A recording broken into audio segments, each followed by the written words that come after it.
السلام علیکم ورحمۃ اللہ وبرکاتہ۔ سورۃ النساء آیت نمبر 39۔ اعوذ باللہ السمیع العلیم من الشیطان الرجیم من ہمزہ ونفخہ ونفثہ فماذا علیہم لو آمنوا باللہ والیوم الآخر، اور کیا تھا ان پر اگر وہ اللہ اور آخرت کے دن پر ایمان لے آتے۔ وانفقوا مما رزقہم اللہ، اور اس سے خرچ کرتے جو اللہ نے ان کو رزق دیا۔ وَكَانَ اللَّهُ بِهِمْ عَلِيمًا، اور اللہ انہیں خوب جاننے والا۔ ان اللہ لا یظلم مثقال ذرہ، بے شک اللہ تعالی ذرے برابر بھی ظلم نہیں کرتا۔ وَإِن تَكُ حَسَنَةً يُضَاعِفْهَا وَيُؤْتِ مِن لَّدُنْهُ أَجْرًا عَظِيمًا، اور اگر وہ نیکی ہو وہ اسے بڑھاتا ہے اور وہ دیتا ہے اپنی طرف سے بہت بڑا اجر۔ اس آیت مبارکہ میں اللہ رب العالمین نے انہی لوگوں کے بارے میں فرمایا جو غرور اور تکبر کرنے والے ہیں، جو دکھلاوے کے لیے خرچ کرنے والے ہیں، جو آخرت کے دن پر اور اللہ پر ایمان نہیں لاتے، جن کا شیطان ساتھی ہے، جو بخل کا حکم دیتے ہیں اور اللہ نے جو دیا اسے چھپاتے ہیں، یہ لوگ وَمَاذَا عَلَيْهِمْ، کیا حرج تھا اس میں؟ جس طرح بندہ کہتا ہے یار اس سے کیا فرق پڑتا تھا اگر تو اللہ اور آخرت پر ایمان لے ہی آتا۔ وَمَاذَا عَلَيْهِمْ، کیا اس سے فرق پڑتا ان کو، کیا بوجھ تھا ان کے اوپر اگر وہ اللہ اور آخرت کے دن پر ایمان لے آتے۔ معلوم ہوا کہ جس بندے کے اندر غرور تکبر ہو اور یہ خرابیاں ہوں، اس کا صحیح اللہ پر ایمان ہی نہیں، آخرت کے دن پر صحیح ایمان نہیں۔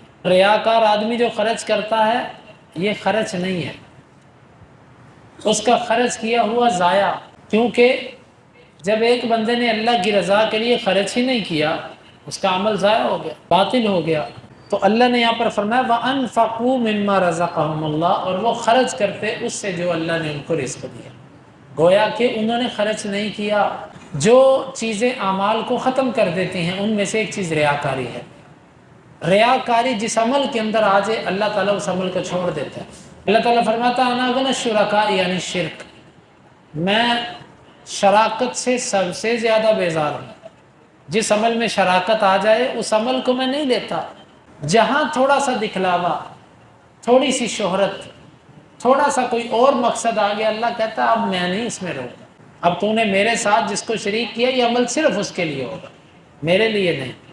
کیا تھا ان پر اگر اللہ اور آخرت پر ایمان لے آتے؟ وَأَنفَقُوا مِمَّا رَزَقَهُمُ اللَّهُ، یہاں پر دو باتیں، ایک تو وہ خرچ کرتے اور دوسرا یہ فرمایا اس میں سے خرچ کرتے جو اللہ نے ان کو رزق دیا۔ یعنی ہم جو خرچ کرتے ہیں وہ اپنی طرف سے نہیں کرتے بلکہ اللہ کے دیے ہوئے میں سے کرتے۔ اگر یہ بات انسان کے ذہن میں بیٹھ جائے کہ میں جو خرچ کرتا ہوں اللہ کے دیے سے کرتا ہوں، اپنے سے تو نہیں کرتا، تو پھر ہم کسی پر خرچ کر کے احسان نہیں جتائیں گے، ہم کسی کے اوپر خرچ کر کے دل میں تنگی محسوس نہیں کریں گے، ہم کسی کے اوپر خرچ کر کے یہ نہیں سمجھیں گے کہ میں نے یہ کر دیا اور وہ کر دیا اور لوگ میرے سے راضی ہو جائے، دکھلاوا نہیں کریں گے۔ کیوں؟ اللہ کے دیے ان میں سے خرچ کر رہے ہیں نا، اللہ نے جو تمہیں دیا ہے، اللہ تمہیں جہاں کہتا ہے اس میں سے خرچ کرو۔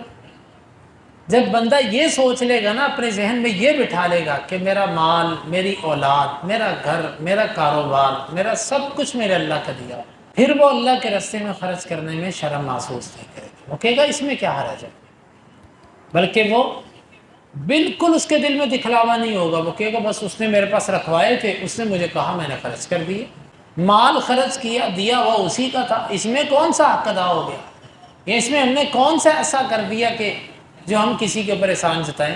وَأَنفَقُوا مِمَّا رَزَقَهُمُ اللَّهُ، اور وہ خرچ کرتے اس سے جو اللہ نے ان کو رزق دیا۔ وَكَانَ اللَّهُ بِهِمْ عَلِيمًا، اور اللہ ان کو خوب جاننے والا ہے۔ یعنی یہ خرچ کس نیت سے کرتے ہیں؟ اللہ پر اور آخرت کے دن پر ایمان ہے کہ نہیں ہے؟ زبانی دعویٰ تو سارے کرتے ہیں لیکن دلوں کی کیفیت کو اللہ جانتا ہے۔ وَكَانَ اللَّهُ بِهِمْ عَلِيمًا، اللہ اس کو جاننے والا ہے۔ پہلی بات اللہ تعالیٰ کا عدل، اس کا انصاف، کہ وہ کسی کے ساتھ ظلم نہیں کرتا۔ ظلم کی تعریف یہ کی جاتی ہے کہ کسی جگہ کو اس کی اصل جگہ سے ہٹا کر کہیں اور رکھ دینا، یہ ظلم ہوتا ہے۔ آپ کی جس طرح عزت کرنی چاہیے اس طرح نہ کرنا، یہ ظلم ہے۔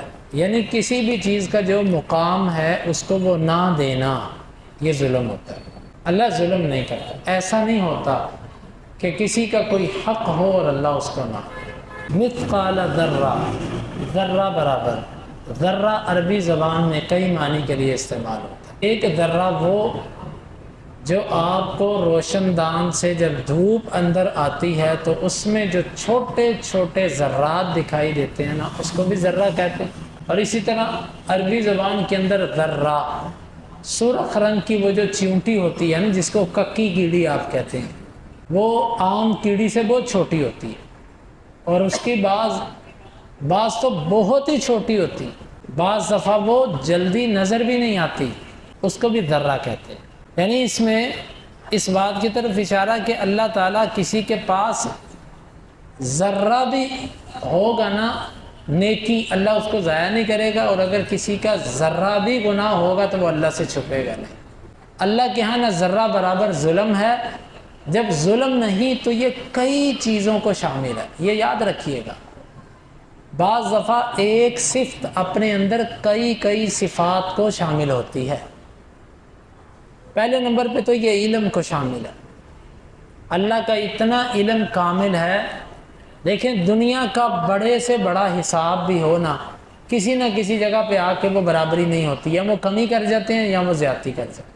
اللہ تعالیٰ کے پیمانے اتنے مضبوط ہیں کہ اس میں ذرہ برابر بھی کمی بیشی نہیں ہوتی۔ ایک تو یہ کمال علم کی علامت ہے کہ جس کا علم اتنا کامل ہے یہ وہی کر سکتا ہے۔ دوسری بات کمال عدل کی علامت ہے، کیونکہ جس کے پاس ذرہ برابر بھی ظلم نہیں، اس کا مطلب اس کے پاس کمال عدل ہے۔ اور تیسری بات یہ حساب و کتاب اور جزا اور محاسبے کو شامل ہے، یہ چیز کہ اللہ محاسب ہے، وہ حساب و کتاب کرے گا، جزا اور سزا دے گا۔ یعنی یہ ایک چیز کئی صفات کو شامل ہے۔ وَإِن تَكُ حَسَنَةً يُضَاعِفْهَا، اور اگر وہ نیکی ہوگی تو اللہ اس کو بڑھائے گا۔ کتنا بڑھاتا ہے؟ ہر ایک کی نیت اور اس کے اخلاص کے مطابق۔ ایک نماز ہے جس کو 1,00,000 بندہ پڑھتا ہے، ہر بندے کو اس کی ایک ہی طریقے سے پڑھی ہوئی نماز پر جو نمبر ملتے ہیں وہ مختلف ملتے ہیں۔ اللہ تعالیٰ کا نیکیوں کو بڑھانا کس اعتبار سے ہے؟ آپ ہماری نیتیں اور ہمارا اخلاص کتنا تھا اس کے اندر، اسی لیے اخلاص سے خرچ کی ہوئی ایک کھجور اللہ تعالیٰ اس کو اپنے دائیں ہاتھ میں لیتا ہے، اور اللہ کے دونوں ہاتھ ہی دائیں ہیں، حدیث کے اندر آتا ہے، اور وہ اس کو بڑھاتا ہے کہ جس طرح کہ تم میں سے کوئی ایک گھوڑے کے بچے کی خیال کے ساتھ پرورش کرتا ہے، حتیٰ کہ وہ پہاڑ کے برابر ہو جاتا ہے۔ کیوں؟ اس میں اخلاص تھا۔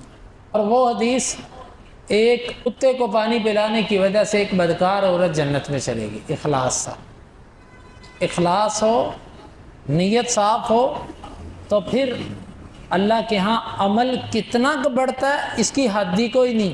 یضاعفھا، وہ اس کو بڑھاتا ہے، کوئی پتہ ہی نہیں کتنا بڑھاتا ہے۔ اور آگے فرمایا وَيُؤْتِ مِن لَّدُنْهُ أَجْرًا عَظِيمًا، اور اسے اپنے طرف سے بہت بڑا اجر دیتا ہے۔ پیچھے یہ بات کہہ دی اس کی نیکیوں کو بڑھاتا ہے، یہاں پر کہا اسے اجر دیتا ہے۔ اجر دینے کی بھی کئی صورتیں ہوتی ہیں۔ ایک صورت یہ ہوتی ہے کہ وہ ایک نیکی کا اجر آپ کو یوں دیتا ہے کہ دوسری نیکی کرنے کی توفیق دے دیتا ہے۔ ہم بعض دفعہ کچھ نیکیاں ایسی کرتے ہیں، اللہ ہمیں انعام دیتا ہے۔ انعام پتہ کیا ہوتا ہے؟ اللہ کہتا ہے جا تجھے اور نیکیاں کرنے کی توفیق دے رہا ہوں۔ بعض دفعہ وہ دنیاوی مفاد کی صورت میں ہوتا ہے انعام، بعض دفعہ وہ اخروی مفاد کی صورت میں ہوتا ہے، یعنی اس کے اجر دینے کی کئی صورتیں ہیں۔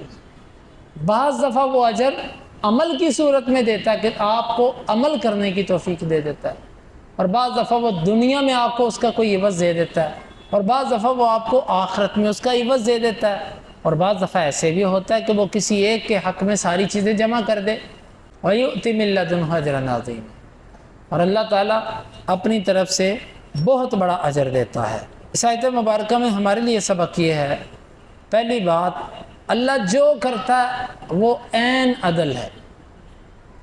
مجھے چوٹ لگ گئی، تقدیر پر ایمان، اللہ کے عدل و انصاف پر ایمان، لہٰذا اللہ کے میرے حق میں فیصلے، وہ قدری فیصلے ہوں یا وہ شرعی فیصلے ہوں۔ شرعی فیصلے، اللہ نے جن کاموں کو کرنے کا حکم دیا اور جن کاموں کو نہ کرنے کا حکم دیا، یہ ایک شرعی فیصلہ ہے۔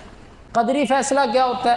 میرے مقدر میں اللہ نے رزق کتنا لکھا ہے، میری صحت کتنی ہوگی، بیماری کتنی ہوگی، اور مجھے کیا نقصان پہنچے گا، کیا فائدہ پہنچے گا، یہ تقدیر ہے۔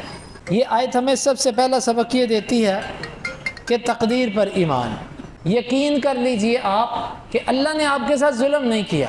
ان اللہ لا یظلم مثقال ذرہ، اللہ کسی پر ظلم نہیں کرتا۔ جب آپ کو کوئی تکلیف پہنچی، آپ کے لیے وہ تکلیف پہنچنا ہی بہتر تھا۔ آپ اس واقعے کو دیکھیے، خضر نے سفر کیا کشتی پر، اور کشتی کا ایک جو ہے نا وہ ایک حصہ توڑ دیا۔ کس لیے توڑا؟